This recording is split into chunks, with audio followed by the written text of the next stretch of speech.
আপনারা জানেন গত 4 মার্চ বরগুনা জেলায় 14 বছরের আরেকটি নারী শিশু এই ধরনের সেক্সুয়াল অফেন্সের শিকার হয়েছে এবং পরের দিন তার বাবা একটা মামলা করেন। মামলা করার পরে সেই মামলার যারা আসামি তারা তাকে মামলা তুলে নেওয়ার জন্য ধমক দেয়, ভয় দেখায়, ভীতি প্রদর্শন করে এবং উনি ওনাদের কথা না শোনার ফলশ্রুতিতে 11ই মার্চ তাকে খুন করা হয়। তো সেই শিশুটিকে এবং তার পরিবারের যারা সদস্য আছেন তাদের যে কনসার্ন ছিল শিশুটির নিরাপত্তার বিষয়ে, সেই নিরাপত্তার বিষয়কে মাথায় রেখে মাননীয় আদালত madam justice Farah Mahbub and mister justice Debashis Roy Chowdhury ওনারা একটা ডিরেকশন দিয়েছেন এবং মাগুরা ডিসি এবং এসপিকে বলেছেন তার নিরাপত্তা নিশ্চিত করার জন্য, বরগুনার ডিসি এবং এসপিকে বলেছেন তার নিরাপত্তা নিশ্চিত করার জন্য এবং সামগ্রিকভাবে একজন সোশ্যাল ওয়েলফেয়ার অফিসার নিয়োগ দেওয়ার জন্য। এর পাশাপাশি এই মামলায় BTV, ministry of information, Bangladesh বেতার এবং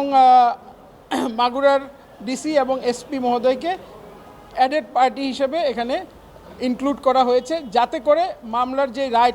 রায়টা বাস্তবায়ন করার জন্য তারা কার্যকরী ভূমিকা পালন করতে পারেন। কারা কারা ভিকটিম হিসেবে চিহ্নিত হতে পারে সেটাকে ন্যারো ডাউন করেছি যাতে এটা ওয়াইড স্প্রেড না হয়, ফোকাস থাকে। 2 হচ্ছে এখানে মিডিয়ার একটা বড় রোলের কথা আমরা বলেছি যে media actually can play a big role, positive role, যে এইগুলো বন্ধ হওয়ার ক্ষেত্রে এখানে স্কুল, কলেজ এবং এডুকেশন ইনস্টিটিউশনগুলোর রোলটা বলেছি যাতে এদেরকে